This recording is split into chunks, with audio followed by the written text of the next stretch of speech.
ചേട്ടൻ ഒരുപാട് ആഗ്രഹിച്ച് തുടങ്ങിയിട്ട് ഫ്ലോപ്പ് ആയി പോയ എന്തെങ്കിലും ഒരു ബിസിനസ് ഉണ്ടോ? അതൊക്കെ ഇതിന്റെ ഇടയ്ക്ക് ഉണ്ടാവും. അതൊന്നും ഉണ്ടായിട്ടുണ്ട്.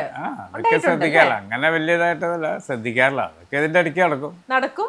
അതങ്ങ് ചേട്ടൻ ബോധേഡല്ല. നമ്മളപ്പോ തന്നെ അത് റിക്കവറി ആവും. ഓ ചേട്ടൻ അല്ലാതെ അത് വിചാരിച്ചിരിക്കാറൊന്നുമില്ല. അപ്പൊ തന്നെ അടുത്തതിലേക്ക് സ്വിച്ച് ചെയ്യും. ഓക്കെ. അപ്പം എന്താ പറയാ, പ്രകാശ് ചേട്ടനായിട്ട് തുടങ്ങി വെച്ച ജ്വല്ലറി മീൻ ഈ ഒരു ഇത് പർക്കാട് ജ്വൽസ് ഇപ്പൊ നല്ല രീതിയിൽ അതൊന്ന് സ്റ്റേബിൾ ആയി കഴിഞ്ഞപ്പോഴാണ് ചേച്ചിയുടെ കയ്യിലേക്ക് ഹാൻഡ് ഓവർ ചെയ്ത് തന്നത്. ഇപ്പൊ പ്രകാശ് ചേട്ടൻ അതിനകത്ത് ഏതെങ്കിലും തരത്തിൽ ഇൻവോൾവ് ആണോ?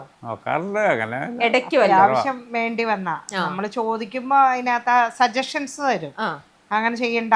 പിന്നെ പ്രകാശന് ഒരു കാര്യം ചെയ്യരുതെന്ന് പറഞ്ഞ് നമ്മളത് ചെയ്തു കഴിഞ്ഞാൽ അത് ശരിയാവൂല. അതങ്ങനെയാണ്.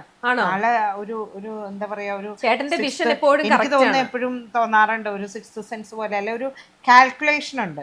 സിക്സ്ത് സെൻസ് എന്നല്ല, അതിനൊരു കാൽക്കുലേഷൻ, അങ്ങനെ ഒരു മൈൻഡ് ഒരു. അപ്പൊ ചേച്ചിക്ക് അങ്ങനത്തെ അനുഭവങ്ങൾ ഉണ്ടായിട്ടുണ്ട്? അതെപ്പോഴും അങ്ങനെ എന്ത് പറഞ്ഞാലും ആള് പറഞ്ഞു കഴിഞ്ഞാൽ പിന്നെ നമ്മളത് നോ പറഞ്ഞാൽ പിന്നെ അത് ചെയ്യാൻ നമ്മൾ നിൽക്കാതിരിക്കുക. അത് തന്നെയാണ് അതിന്റെ കറക്റ്റ്. ചെയ്തിട്ടുണ്ടെങ്കിൽ നമുക്ക് പണി കിട്ടും. പിന്നെ അത് ഒരു തവണയല്ല, 1000 തവണ പറയും. 1000 തവണ പറയും, നിന്നോട് ഞാൻ അന്ന് പറഞ്ഞതല്ലേ. അങ്ങനെ കുറ്റം പറച്ചില് ഒത്തിരി കൂടുതലാണ്. ആണോ?